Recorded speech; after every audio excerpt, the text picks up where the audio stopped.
So thank you everyone for joining us. I won't say good afternoon because it's still 11 for this last panel focusing on evaluating technological innovations. I think it's important I want to first introduce my panelists and also say that I think there's an interesting structure of this panelist because it's not all researchers.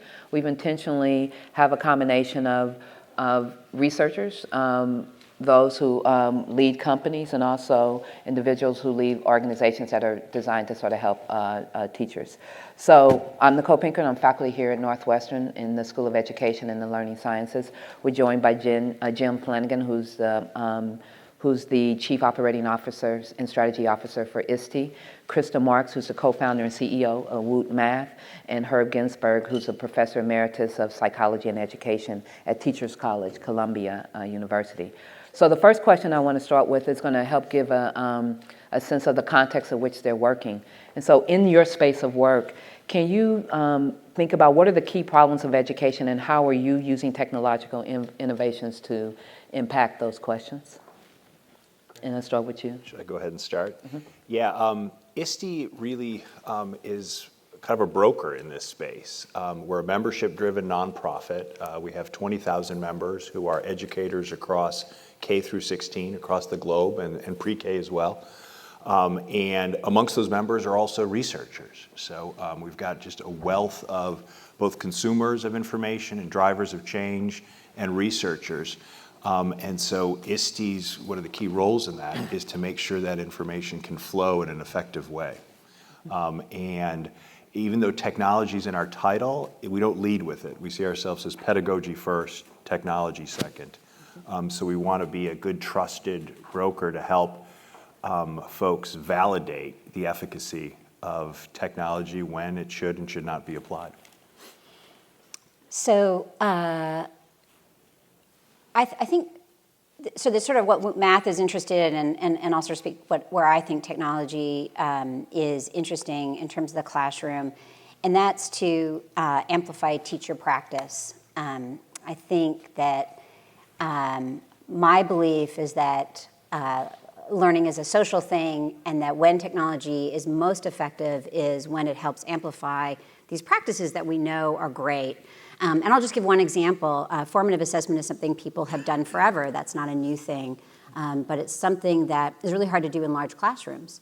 It's really hard to know deeply where every student is, and there are opportunities for tools. What does technology do well? It gathers and processes data and makes recommendations to very quickly give deeper insight in real time to a teacher. So this is one example of a practice that's been around forever that's amplifying it in a way that's really interesting. So my area is mainly with young children. It has been kids from age 3 to about age 8. I just have a new 2-year-old granddaughter, so it's now going to be 2 through 8. And what are the problems? Early education is very important.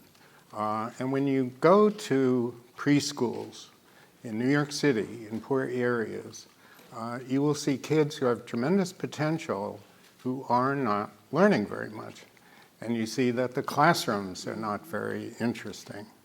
And you see that some efforts to help them are overly, quote, academic in the sense of pushing down a first grade curriculum for 4-year-olds, doing a lot of rote learning, a lot of pressure. Mm. Another big problem we're confronted with is the parents. And they want to help their kids, but a lot of them are simply afraid of math. And a lot of them, in this very somewhat by ethnic group, have very pedantic views of education, math education in particular.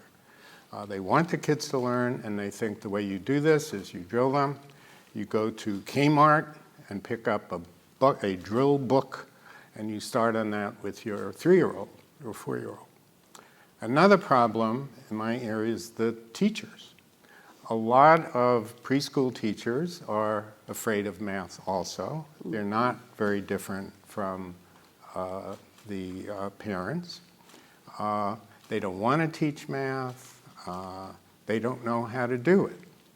So we're starting out in these ages from 3 to 5, now with universal pre-K in New York, but parents don't know how to help, the teachers don't know how to help, the kids' potential is being wasted.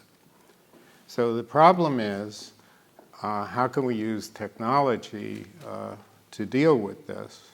I don't know if that's your next question, or I should just continue, or... No, so I guess first was just really trying to understand the context of the problems we're addressing, because technology is a big word, but in essence, the problems we're addressing should define the types of innovations we're focusing on.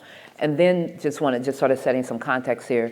The conversation yesterday, there was some conversation around evidence and who should be studying technologies and what's the role of the developer, what's the role of the researcher. And so I'm curious, since we're talking about innovations, how do you all think about the ecosystem of the team that you're working with to help you understand your innovation? What's your role as developer? What's the role as a researcher? Because we actually have here the full ecosystem of people. So how do you understand when different types of methods and different types of processes are necessary, depending on the stage of innovation that you're in with your technology? So, Krista, can you speak on it? Yeah, I mean, so I'm actually thinking I didn't really answer your first question, which is that K through 12 is the area that I work, is my area of focus. And I think, so I want to just change the lens a little bit, because I think we talk about in education technology being applied to education, and I want to make the case that technology is not separate from education. From the simplest cases, education was made possible by the printing press, more recently calculators, computers, word processors, the internet. And it doesn't just enable education, but it informs what we learn, right? So when I was growing up, spelling was huge. I spent a huge amount of time, and my teacher spent a huge amount of time trying to help me spell, which I was bad at. Very few, I mean, that's just not the case anymore, right, with modern spell checkers. And so I think that the question is really, how do we take technology that exists and make sure that education's evolving so that students can be successful? And then I think what's really interesting is, can that new and existing technology help in terms of inequity? I am not a researcher or a statistician. I'm a serial entrepreneur and an engineer, and have a long history of creating products. And so one of the things, but because I'm in education, I have run 2 RCTs, and so I have researchers on my staff. We work with universities, so I am involved in that. But having a little bit in both places, I think 2 things strike me. One is that there's just a deep need. When I look historically at my background and the innovations that I've been part of or benefited from, most of them came from these very rapid iterations. And one of the things that I feel frustrated with is, in education, so much of our measures are very time-consuming and expensive. And I think that, and this is my call for you guys to innovate, for some measures that maybe are, obviously less meaningful, but are defined or codified and can be used in this more rapid cycle that can support that and then can be shared. That's happening. It's not that it doesn't happen. Obviously, it happens when we do focus groups, we use usability, but it's not codified. It's not shared. Pam talked about the continuum of evidence gathering, and I have such an affinity for that. But I don't think that some of the early, and Herb, you talked about it as well, right? The kinds of things of understanding why you do that. You do beautiful work. How do we share that, amplify your work, make that more broadly available? May I answer? Yes, let's do it. One piece of technology that people haven't spoken about so far is the video camera. And one of the most important methods we believe can be helpful is making videos of kids engaged in interesting tasks, maybe some uninteresting ones as well, for contrast, and helping parents and teachers analyze what's going on, understanding what is possible with a kid. We produce little videos we now call magic minutes, which in about a minute, although really it's 2, but we still call it magic minute. Didn't say how many minutes, they were magic minute. We show a really dramatic thing that happens with a kid, and your impression is, wow, I never knew that. And that use of video technology for that, wow, I never realized that about kids, is enormously powerful, especially when you're dealing with low-income kids, disadvantaged kids, who don't have the resources and who are usually thought to be not so bright. So giving examples of all kinds of different kids, doing interesting things, talking about them with teachers and with parents, that's one big contribution. So one of the questions you're raising, we're talking about technology, but in reality, technology is always used in a social context. And so how do we understand the dimensions of effectiveness? So it's not like a tool is always effective, it's really the relationship between how it's used. So what do you view as the dimensions when you're looking at your work to say, this is how I know we're succeeding? Is it around the cognitive, social emotional, equity? So what are the variety of dimensions that matter to you? Yes, it's around all of them. No, we're just unpacking that more and providing the context. One of the things that ISTE's developed recently is something called EdTech Advisor. It's a platform where our members and broader community can share the context and share that. It's more subjective and qualitative data, but we haven't had that that can match with the harder research and identify maybe anomalies. And so that's important, but we're just starting that. I'll tell you another interesting thing. We're just trying to better measure usage of the technology. And there are technologies that are finally helping us better measure that and share that data. So we're just into some of the input stage. And as that accelerates, connecting it with the outputs is going to be more exciting. So when we're saying usage, are we at the point where we're able to understand what is triggering usage? So in the social context, it might just have a kid using it at home, I'm in a classroom, everyone's using it at the same time, or is it, it's personalized? Are we beginning to understand the context that is driving the use? Not yet. We're still just first order of how often is it used, sadly, in a lot of ways. We're going to have to overcome some privacy barriers, probably, to get a broader sense of context. It's real and it's serious. I think there's some design elements that we can't be defeatist about it. We have to factor in. I would amplify that. David spoke about it yesterday. He brought up several times this need to sort of more rigorously study implementation and focus on implementation. I certainly would say that just from a very narrow perspective, from Mass perspective, we spend a lot of time in the classroom and are deeply interested. Let me qualify this and say, because some people have said some things that I'm going to do a little non sequitur, which is that I am used across the country with 200,000 students. I've not, reasonable use. And I think districts do now say, is it evidence-based? I do not believe that I am seeing, other than some outliers, anybody looking at the evidence with any real fidelity. And so we've sort of given up, and combine that with that, a lot of evidence-based solutions are narrowly going after a topic. So for instance, we went after fractions. Can we move the needle of fractions? Work with the Rational Number Project, created a beautiful product that does just that. You go to a district and a district says, well, wait, I want something that does K through 12, right? I want broad, not deep, okay? So we've sort of given up in the fragmentation of that and instead gone to teachers. So how do teachers evaluate products? How do they value efficacy?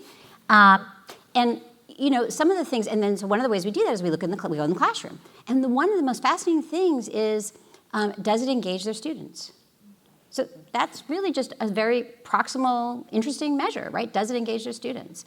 And does it increase social engagement? Does it, get students talking? Does it isolate them? Like, I think that by looking, and I haven't looked at this in a research way, but looking more deeply at implementation and how teachers are doing it, I think, to your point, I think there's some interesting things to be gleaned. Mm-hmm. So the reason, let me see if I can sort of contextualize this next question. So we created a platform and we worked with the city of Chicago to sort of document all of kids out of school learning. And we thought we did a great thing. We met the mayor's goals. We met our indicators. So then we tried to use it at the same time in California, LA, Pittsburgh, Dallas. And instantly, the infrastructure, the social context of all of those districts and those communities made very clear that the platform, it wasn't around the platform, it was really around understanding the context of the ecosystem. And so but the the methods that we're using oftentimes aren't designed to attend to that. So given we're all designing more platforms, how do we begin to understand the context, right, of use when instead of designing different programs, different systems, we're designing one system that needs to be used across different spaces. So like math, how do you think about it being used at home, being used in very different types of classroom settings? Yeah, so this is the thing that has changed most significantly for me in my journey in ed tech, and I do believe it's a journey, which is that I have always felt very proud that we work closely with schools and districts and create products that meet their needs in the classroom.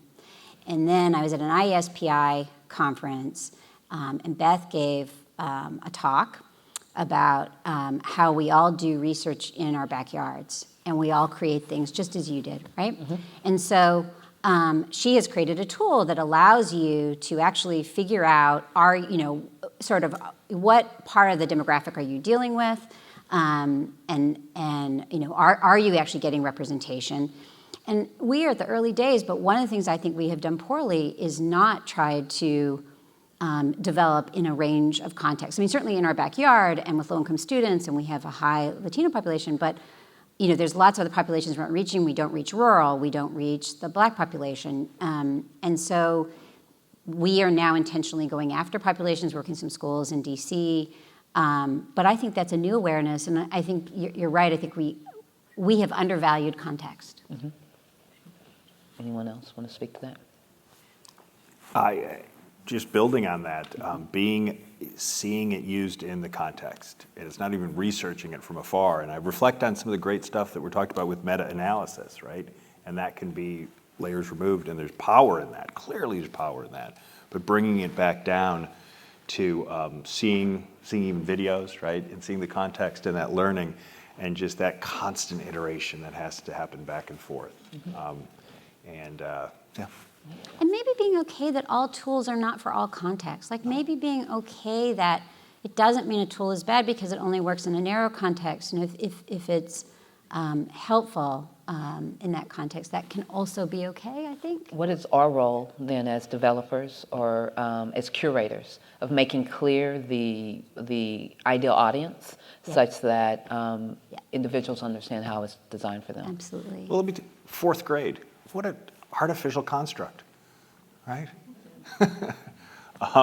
I know we've got twin 13-year-old boys who are in sixth grade, right? You do the math, you go, no, they should be in seventh. Well, we gave them an extra year. That was a big controversy. And it's just this crazy overlay that's put on, yet we're forced to sometimes design towards that. Mm-hmm. So to that point, that's just one variable to step back from that and allow yourself to say, for what student at what level of development, and Herb probably has more to say about that, in what context. But we need a lot more data on that. We need the inputs, the diagnosis. Yeah, for me, the context question is really fascinating. I tend to think of it in terms of the school context and the home context as two major areas that obviously, school obviously affects kids' learning or tries to. The home does too, and the home does a lot more. So we need to understand the parents at home and the kind of activity they engage in with the kids.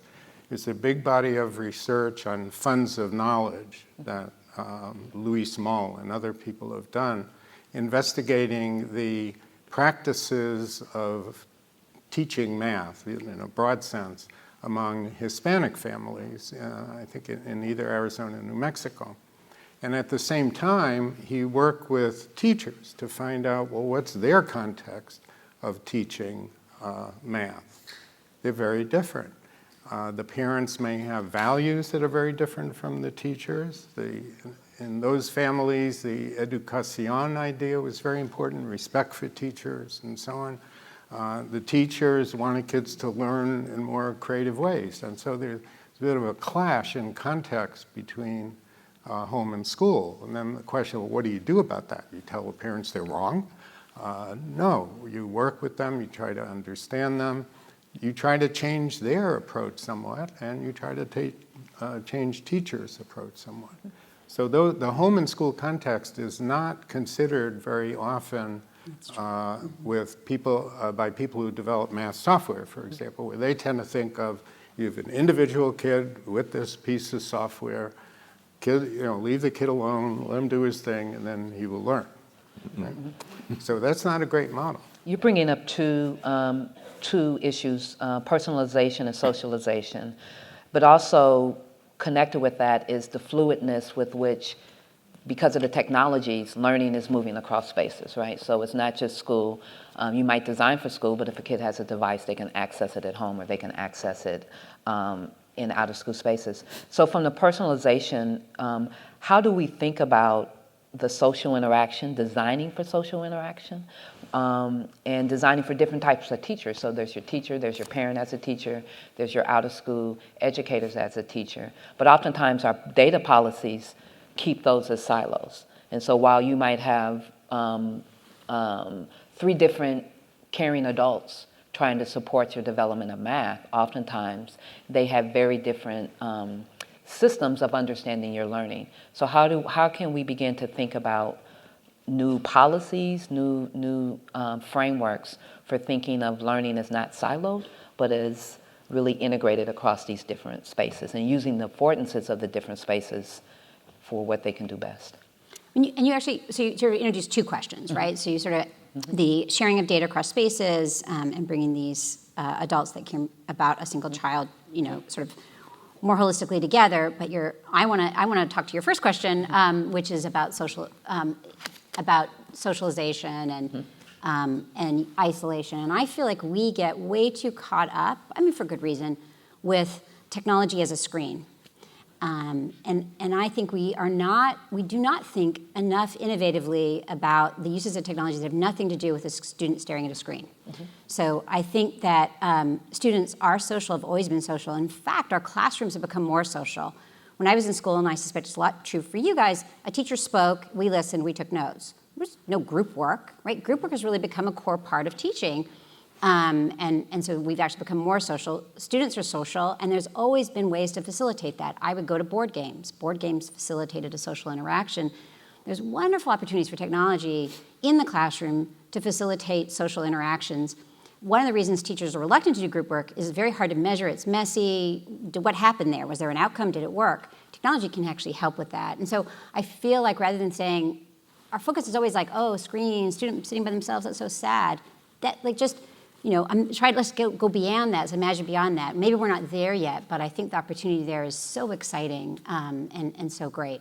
So, yeah, I think of 2 kinds of things we can do to promote the socialization. One is technological. I had this fascinating experience where I developed an interactive math storybook for little kids.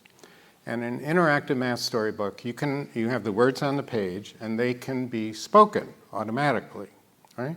And then you have various activities for the kids to do. Okay. So I was demonstrating this in one place. What did the parents do? They put the kids in front of the machine and left. They didn't want to do anything with it. They didn't have to because the machine read the story for them. Okay. So we have a very simple fix. We turn off the sound for the, saying the words. We disabled that function. And actually I changed some of the words to get the parent more involved in asking the kids to do some things. So without the reading function, the parent has to read the book to the kid. And if you read the book and you build in these sort of cognitive questions, oh, how did the character know that this was the right answer, or something like that, you can go a long way to promoting the interaction. Another thing is in schools. daycare through, I imagine through at least upper elementary school, you can help teachers introduce software in group settings and small group settings. You can specify for them what a useful role would be for them to play. You've got to give them guidance in this because it's quite new, right? Mm-hmm. So for example, we like to start off some things on a smartboard, and you can touch objects on the virtual objects on the smartboard and move it around. You can set up various games in a small group of kids, 2-3 kids at a table. So you need to actively encourage that kind of social interaction by helping the teachers and by making the product itself sort of force the interaction if you can. It doesn't always work. Let me just add the systems and structure. What I encourage us to do is always challenge those. Just as I mentioned fourth grade earlier, earlier in my career I worked for a virtual school provider, and then later I was on the board of that virtual school. And since ISTE's 40 years old, but I feel like we're still brand new and confronting new challenges. So you would think by now, so the virtual school model, as many know, this public K-12 virtual school model in the US is you have the choice. You can go to brick or mortar, or you can go to a virtual school. It's nice that it serves maybe 1 or 2% of kids in some unique needs, doesn't serve all well. That's a lot of researchers have done a lot of work on that, it's important. But we still haven't solved, and there's no technical barrier to this. There's all other systemic and political. Why do you have to enroll in a separate school to get an out-of-school virtual experience, right? Why doesn't that learning extend? Why does the infrastructure, the system, why can't, and we're not, Anat had pointed to all the systems, the technologies are there. So that's just an example of point of frustration of where we have to keep pushing those barriers. And anything you can do to point your research to break those down would certainly help. But is that around, we don't have the frameworks for, or the models for understanding breaking down the silos and making more fluid learning spaces? Or do we have the models, but it's our sharing policies, or policies in place that, create these silos? So I think about how, your Facebook and Pinterest, I can post to those sites from anywhere, whatever I'm doing. But from a learning platform for kids, what I'm doing out of school is not visible in school. What I do in school is not visible out of school. And to me, that's not about technologically what we can do. It's about our policies of thinking of school as one place, out of school as another place. And so how do we begin to break down those barriers such that the technological innovations can go with the kids as opposed to the kids having to get to the space where they can access some of those? I don't know if I agree that it's a policy issue. I think it's an appetite issue. I mean, I think you're making a big assumption that parents want to have that data, and maybe they do. I think modern life's really overwhelming, and you come from work and you're cooking dinner and then trying to get kids to bed and get homework done, and I think there's this sort of this idea that it'd be really great to have that fluidity. And is there really an appetite for it?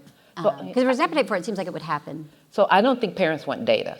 I think what they want is stability. We're talking about you pick up on Tinder and you can swipe. But what they want is I'm sitting down at dinner. What is the question I should be asking my kid? What is the out-of-school educator wants to know? Well, what do I really need to focus on in tutoring? And I think in that sense, I think our policies are not enabling the innovations that exist to connect in the ways in which we do in medical and other ways where the policies allow to connect. So, and I don't know if this is just in Washington, but there's an amazing company called Fresh Grade that's doing exactly that. And I'm sorry, because I actually thought you meant something else. And I think that's super interesting. So they literally have an app that, based on what the kid did during the day, says, ask your kid this. And it came from Lane Merrifield, who actually, he started the company, founded Club Penguin, and had his children. His children became teenagers, and around the dinner table, they didn't talk. So it's sort of like, getting a text message with a full sentence. And so it was born of what can I ask that would be relevant to their day that would get us talking? And so Fresh Grade, I think, has been quite successful. So there's at least one example of an innovation that is happening, a startup that's going after that. And that might even be able to take Herb's videos and being able to push the right video at the right time for that parent in interaction with their kid. Anything from an ISTE perspective? I'd just say from a personal standpoint, it's how I learn all of my parenting is on YouTube, right? Whether it's soccer or just or fix anything in the house. So, yeah. Can I tell? I have a wonderful story that there's a professor, Joshi Shell, that was at a friend's home, another professor, and they were in the kitchen. They were so stumped that the fridge wasn't magnetic. It's still fridge. Why is it not magnetic? His child pulls out his phone, Googles it, and turns out, a lot of fridges have too high of a nickel content. And his kid turns to me and says, "What was it like growing up in the age of ignorance?" Right? Wow. Yeah. There's a huge challenge in reaching parents and teachers. I'm part of a group, consortium of people in a group called DREAM, D-R-E-M-E, .Stanford. You can get it. And our goal is to produce materials that can help parents, that's one project, and another help teachers understand kids' math, understand the math, understand something about teaching it, have activities they could do at home, and so forth. Actually, a Northwestern person, Cynthia Coburn, is one member of this group. We have wonderful people from all over the country, 11 or 12 of us. And we're doing this through a website, which you can get to, and you can see all of our materials, and it's all for free.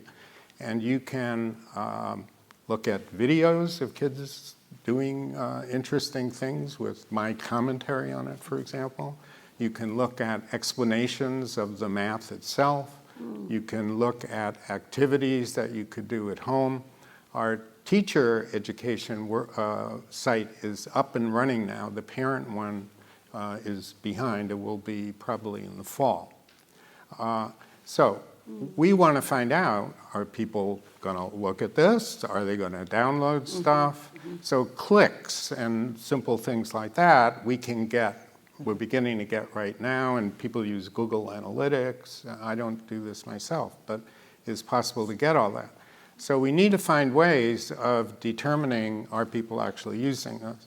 So we're about to begin some research next fall on trying to reach community college people, professors, about our materials, and then follow up with some of them about, how are they using it. So it's a fascinating area of research. How do we educate parents? How do we educate professors and teachers? I have to hop on that because, so I was at this PI, the IESPI conference, and I went to the poster session, and I was blown away by the interventions, the dramatic results, the innovation that researchers were doing, and to a person, they have really, their struggle is how to get in the hands of more students. How do we make that research not be isolated? And there are so many, I was looking at Blueprint, Pam's website, and there's this beautiful information there. This sounds like an amazing resource. And no one's going there, right? If you look at your clicks, they're probably really sad. And so what I tell people all the time is that stop hanging your own shingle. We need to stop having our own shingles. I had a very interesting researcher that was appropriate to get girls interested in computing, and they were doing their own shingle, and I said, why don't you combine with the Girl Scouts? They're in every community, and they have a website, and be a little blob there. So I know it's not the only answer, because we all want a shingle. I got my own shingle. But there really are these opportunities for consolidation and for piggybacking on. It's why ISTE is so exciting to me, because ISTE is everywhere. Nobody, if I travel around schools in South Carolina, they have not heard of Digital Promise. They have not heard of EdSurge, but they've heard of ISTE, and they love it. And so that's an amazing, exciting thing that I could piggyback and be a little, you can put Woot Math on ISTE's website. That would be awesome, Jim. No, I'm teasing. But, right, that's the kind of thing that you take your website, link into ISTE, and now we get a lot more clicks. That is a great idea. Yeah. So to the question then, do folks want evidence-based products? I mean, so we do a lot of research, but are purchasers making decisions based off of the reports, what we're writing about the evidence, the quality of the evidence of our products? And then what is the role of an organization such as ISTE for helping to create a better consumer audience for understanding how to think about the evidence related to the products that we give out? So yes, I think educators at all levels want evidence-based products. They're passionate, they're heroes in helping to drive student achievement and impact, right? So unfortunately, in the way of that, there's a lot of practice that's gone on. And educators are humans, humans are biased. So overcoming all those biases, and you all know them better than I do, but it takes a lot of data. I learned it's not even data consumed individually, it's got to be data consumed as a group over a period of time. Yes, but it's just a slog, and we've got to figure out how to embed the data, the research into professional development, which we don't do well right now, to allow them to, it's one of the greatest change management challenges. I used to do that in the corporate sector. I jumped into education 20 years ago and still haven't figured it out on the education side, but it is thinking through all those levers of change management is key. I think the STEP program is going to do a great job. So Krista would want ISTE to give out to certify products. What would you think about ISTE becoming, the certifier of the evidence quality of technological innovation? Can I say something first before he answers that? Because you made a comment that I so disagree with, which is that, and it was said yesterday, which is, and yes, do people want evidence? That ship has sailed. Now when I talk to districts, evidence check. What's lacking is what does that mean and how do I evaluate that? And I think it's really naive to think that that's going to happen anytime soon. That suddenly everyone's really going to understand an RCT and be able to read that. Like, give me a break. So I think we're in desperate need of third parties who do have smart people like Blueprint, or Workhouse Clearinghouse, What Works Clearinghouse, to, and I think ISTE, so coming to your thing, ISTE should totally play this role. It would not be the only role, but could be a piece of it because we're, and I know you're more than the conference, but the conference is a huge part of the brand.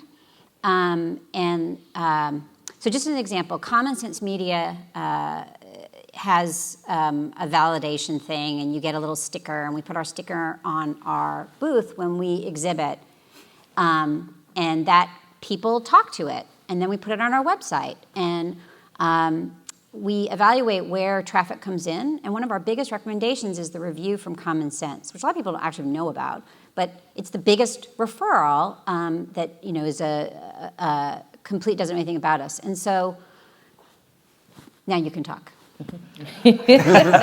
Thanks. So in answer to yes, ISTE wants to. We're playing that role with the EdTech Advisor and some other areas, but we want to do it more deeply because at the end of the day, it's not about ISTE. I mean, ISTE is a group of 70 people, right?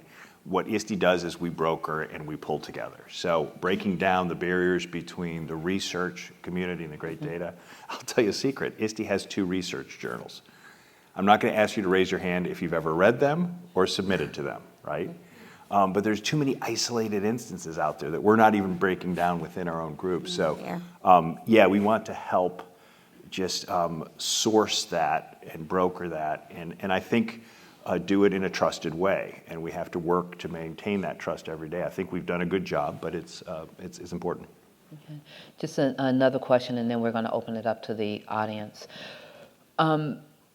Given the distribution process now with many of us creating platforms, which means our systems can be used globally, how do we think about equity when oftentimes you don't know the audience with whom you're designing for? So I think it's an assumption. I don't know the audience I'm designing for. I think we spend an enormous amount of time thinking about the audience we're designing for and actively seeking out. Well, let me say it a little differently. Okay. So before I might create a product, and then it's it's not a platform that anyone can go online and access. So in some sense, since the viral nature, which oftentimes our platforms can be consumed and accessed, we might not be thinking about the kid in Thailand or in other places. I know when I look at my data and I see, where it's popping up that people are using it, I'm like, oh, I haven't thought about that. And I wonder, okay, what about that content?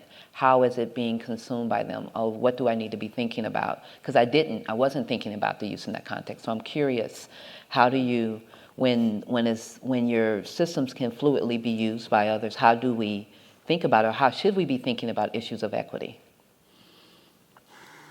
I mean, I guess the problem we're interested is very so specific.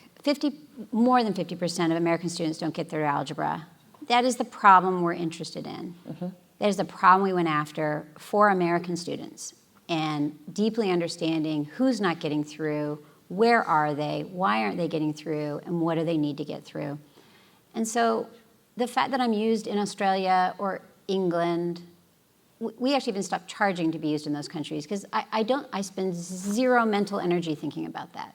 I'm glad they can come and use it, but it's not my focus. So should it be used? So should we allow it to be? So interesting question. Should we allow?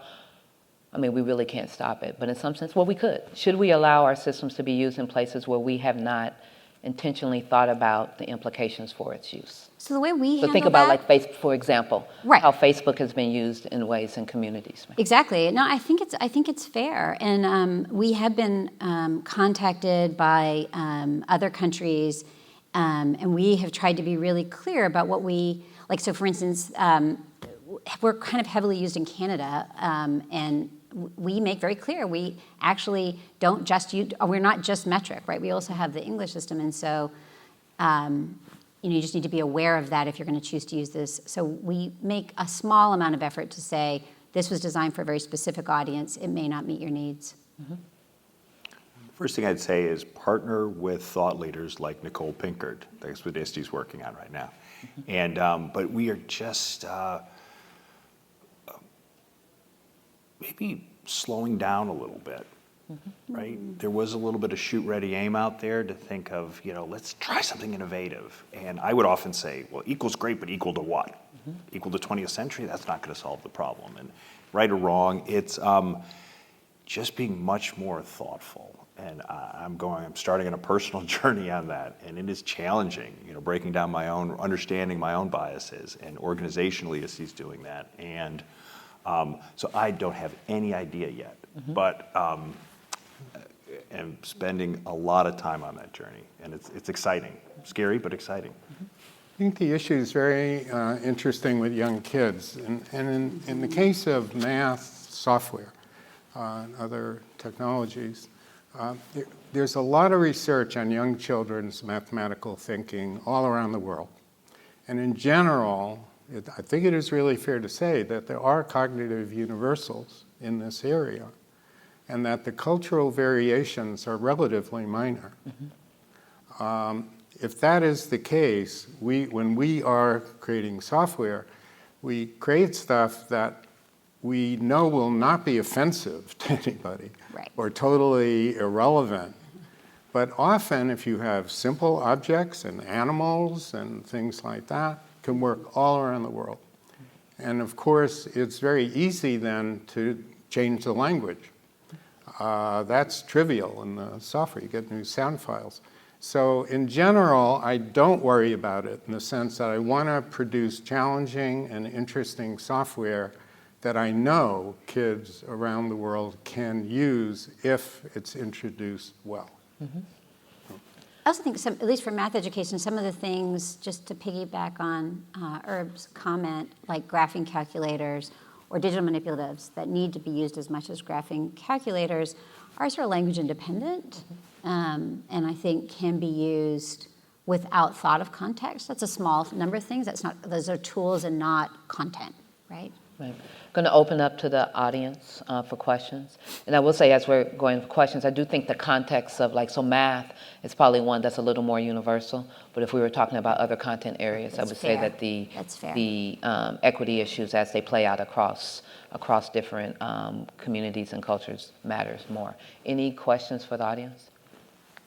I just had a question. If you could talk about, I guess it's within the realm of procurement, where the use of kind of the technology in the classroom is balanced by something where the procurement in a district or in a system is everybody shall use, where there's really not very much emphasis on autonomy, as contrasted with the adoption and the use of selected technologies because individual people have chosen them because they, with their judgment, have found that that would be appropriate. So when you're seeing and working in systems, how can you help us understand when and under what circumstances decisions should be made kind of at the top, as opposed to when autonomy should be valued and decisions on what technologies should be used really at the local setting, in a way at the classroom and at the student level? Can I say something about that? One of the things we're trying to do here in Evanston, and it's given all kids have an iPad. And so trying to change the decision about the technology, what's on the iPad, from allowing the procurement department to come up with, here's five math apps, but putting all of those in the store, and then allowing youth to decide which one they're going to use in some sense. So you can use ST Math, you can use Khan. They're all there in some sense. So trying to have a stage level of procurement. So instead of just saying we're going to use the one, trying to give some choice to students, but bracketing that choice, constraining that choice by allowing the math department, if you will, to say these are the ones that we feel that are successful. So I do think there's an interesting, where technology can allow is more decision making at the point of choice for youth about what they want to use. Because at the end of the day, if you put something on my device, if I don't want to use it, I'm not going to use it.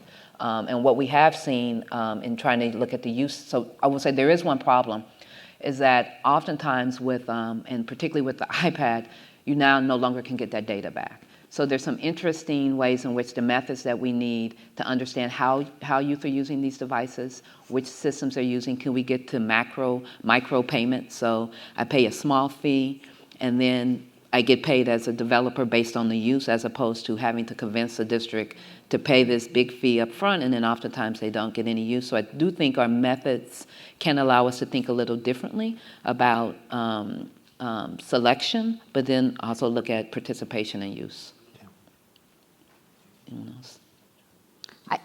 I would say ditto to what you've said. The only thing I would add is we have a policy that when we do charge per student per year, and when a district renews, we credit any unused licenses. Oh, that's towards the next payment. And actually, the first time we do that with a district that's new to us, they're always very surprised when we do that. And what does that do? Does that force you to look at the use data a little differently? Because in that point, it's impacting your dollars. So how has that changed? Has it changed, had any impact of how you're looking at data and then your life cycle of design and iteration? For that particular decision, it's an automated, and to be fair, it's not sophisticated. Like if that license was used, it's charged. It might be used for 5 minutes. So it's not a sophisticated analysis. It really is.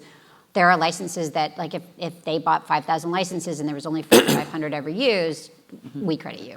Okay. Yeah, I think it's a brilliant model. It's great. And I think all districts should require that, right? Get some skin in the game. And to build on the thing of the districts should never do anything solely top down, because the most powerful force in the universe is teachers. This too shall pass, right? And so to get their engagement along the way, measure adoption along the way, if it's not getting adopted, it gets rolled out. But also allow some space where teachers can challenge and saying, I see what your criteria was, I see what the selection was, I still think this is better. Create some room for rapid cycle evaluation and let them challenge that status quo. Actually, I do want to say something else, Neil, because I think that the one thing that is, and I don't know the answer to this, but we're so fragmented in every district, it's its own fiefdom. And so I have districts that do a great job of curating and then giving choice, and that's the best model. Some that are very top down. But then you have this messiness that there are a lot of districts who aren't great at curating, and so the things they've curated aren't great. And I don't know the answer to that. Maybe it's that it should be a state level, but it frustrates me that so much of your life opportunity is limited to your geography still. So Herb, I know that you're doing this work in an academic context versus, and that's a different context as a developer. And I was wondering if you could speak to that. So I'm just thinking, like, you're not coming at this as like, I'm a developer and I have a business and I'm going to promote this, like Woot Math with Krista, right? But you're coming at it as I'm developing this slowly. And I've seen this with a lot of academics that are developing products or developing things that they don't necessarily have the skills to bring it to scale. Yeah. And yet often have really thoughtfully designed products, which might be in contrast sometimes to developers who come in from the outside without the same research base. And so I'm just wondering if you can reflect a little bit on that experience. I think it's very hard. I mean, I have to get money from federal agencies usually, so a lot of this work was funded by NIE and NSF. I have had grants also from foundations like Heising Simon, but I have to get all that and to produce this nonprofit making thing that I have access to technologists, to programmers and artists and so on in a very limited way compared with, say, Netflix or those big companies now that are doing this. So what I produce, I think, may be very conceptually interesting and could, quote, work in various senses, but it's not going to be as jazzy looking or perhaps as easily marketed, definitely not as easily marketed as through a big company. We need collaboration. Yes. And so I was recently approached by, I will not say which company, we have a big company that wants to upgrade a lot of its materials and introduce new math software. And we're still talking about it, but the deal would be that they would take the software I've developed, I would work with them on upgrading it, trying to fit it into their context, use some of the characters that they have from video and various things. So collaboration. The academic stuff is not going to work on its own, very rare for it to happen.